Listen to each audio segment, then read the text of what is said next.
You know, I'm a real mixture of nationalities and of heritages, from Irish on the one side, South African, German on the other side.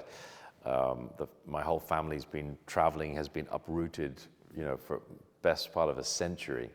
And so I do relate very much to composers who have this feeling of searching for identity. And I guess this program is really about identity. It's about what does your lineage mean for you, and what do certain feelings and certain pieces perhaps mean to you. All of these composers, even though they come from different periods in history, have had, in a sense, a search for their identity, and they go back to pieces or to influences in their lives that changed the way they thought. If you think of Vaughan Williams and Thomas Tallis, he takes this 16th century English composer, a hymn, beautiful but very simple, and transforms it completely. He transforms it through the way in which he views English music 300, 400 years later. In a sense, that's also what has inspired Jessie Montgomery, but she does it with the talent and with the vision of our time, which means the sound is different, the expression is different, the grit is different. And I think that's very exciting to combine composers who have different feelings and different views of time.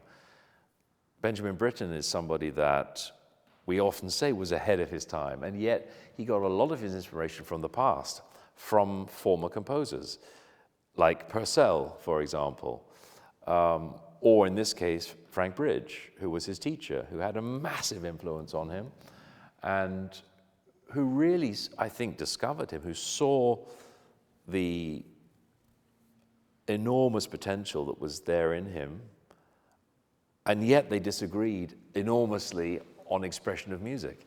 And so, you know, you have this tribute to his teacher, and yet he turns his back on him musically. So again, you've got this friction, and you've got trials and tribulations of history presented in a concert to you.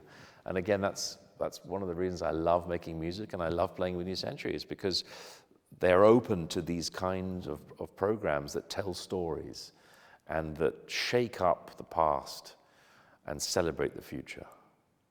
I love pieces that initiate different forms of contact. And in Jessie Montgomery's piece, you have this wonderful juxtaposition of the solo string quartet against the rest of the orchestra. As you do, in fact, also in the Vaughan Williams, you have two orchestras. One is placed behind the orchestra, and the idea is that the Thomas Tallis, which comes from the past, from the Renaissance, is not only a quotation, but physically is removed from the performance. So these are mechanisms used by composers to bring out the emotions and bring out the contrast between the worlds. And I love doing that. I think it shakes up the players and it keeps them on their toes, but it also, for the audience, it shows them different sound worlds, not just by listening, but the visual aspect, which is very important in making music, is also watching. And by seeing the energy and the balls going backwards and forwards between the players, as they will in these pieces, I think will be very exciting. I have worked with Nico Muhly, and he wrote a piece, in fact, for me and Jeff Kahane, which we played, I think, if I recall, 8 or 9 years ago at the Library of Congress. And we worked with Nico on that piece, and he's a fascinating and very, very charming, funny young man, and a brilliant composer, somebody that I think early on found his identity and found his style and confounded others because he decided he was going to go his way. And I admire that tremendously. He's totally unique, and he's written this piece a while ago, which has now been orchestrated for us. And to have a great, great singer like Nicholas Phan come and join us, who's had a tradition, of course, in the Bay Area, but also with New Century. It'll be the first time that I am lucky enough to work with him, and I look forward enormously to playing and accompanying him and to bringing Nico's piece perhaps a different feel, you know, through the orchestration, through the power of it, and through the spirituality that I think is in that piece. It's a tremendously moving and spiritual piece, and I think will fit beautifully within the various contours of the other composers.